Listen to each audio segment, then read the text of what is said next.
I was delivering a package to a house with a big, friendly-looking dog in the yard. As I walked up, the dog started wagging its tail and trotted over. Thinking it was chill, I said, "Hey, buddy," and reached down to give it a little pat.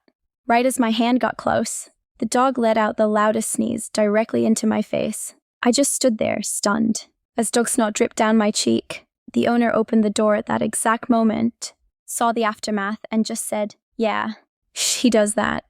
Along with my makeup, dropped the package. I wiped my face with my sleeve and in speed walked back to the van, rethinking my life.